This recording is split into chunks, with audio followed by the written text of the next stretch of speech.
Hi friends, புது வீட்டுக்கு வந்தாச்சு. புது வீட்டுக்கு வந்து இப்போ கொஞ்சம் கொஞ்சமாக பொருள்லாம் ஒதுங்க வச்சு சமைக்க ஆரம்பிச்சாச்சு. இன்றைக்கி வந்து பார்த்திங்கன்னா எஸ்டர்டே விலாக் தான் பார்க்குறீங்க. பூரியும் உருளைக்கிழங்கு மசாலும் தான் காலையில் பண்ணோம். சூப்பராக அட்டகாசமாக வந்துருந்துச்சு. எல்லோ கலரில், பட் ஆனால் கொஞ்சம் காரம் போட்டு செஞ்சு தாங்க அப்படின்னாங்க. அது நல்லா மிளகாத்தூள்லாம் போட்டு அவங்க வந்து உருளைக்கிழங்கு மசாலா பண்ணாங்க. ஆனால் பார்த்திங்கன்னா உப்பு சரியாகவே வரல. உப்பு கொஞ்சம் கம்மியாக போயிடுச்சு. ஸோ அதுக்கப்புறம் நம்ம உப்பு ஆட் பண்ணி சூடு பண்ணதுக்கெலாம் டைம் இல்லை. பயங்கர பசி. ஆனால் அட்டகாசமாக இருந்துச்சு. சூப்பரான பூரியும் உருளைக்கிழங்கு மசாலும் காலைல சாப்பிட்டு பிரேக்ஃபாஸ்ட் முடித்தோம்.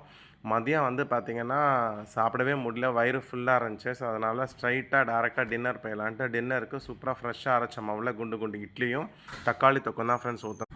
ரொம்ப நாளாக எங்களுக்கு ஆசை. இந்த மாதிரி இட்லி துணி வந்து பார்த்திங்கன்னா, நாங்கள் வீட்டில் இருக்கக்கூடிய அந்த ரேஷன் சேலை, வேட்டை இருக்கும் இல்லையா, ரேஷன் வேட்டியில் தான் போடுவோம். பட் ஆனால் கடையில் இட்லி துணி விற்றுச்சு. அதில் ஊற்றினா ஒட்டாமல் வந்துச்சு. செம்ம அட்டகாசமாக வந்துச்சு. தக்காளி தொக்கும் அருமையாக வந்துருந்துச்சு. ஸோ இதை வந்து நைட்டுக்கு டின்னர் சூப்பரான சுட சுட இட்லி, அதுக்கப்புறம் தக்காளி தொக்கு சாப்பிட்டு டின்னரை அட்டகாசமாக முடிச்சாச்சு. மதியம் வந்து சாப்பிடாம வெறும் வயிறாக இருந்தது. இட்லி சாப்பிட்டது கொஞ்சம் ஃபில்லிங்காக இருந்துச்சு. இதான் ஃப்ரெண்ட்ஸ் இனிய விலாக். அடுத்த விலாகில் உங்கள் எல்லாரையும் பார்க்குறேன். Bye friends.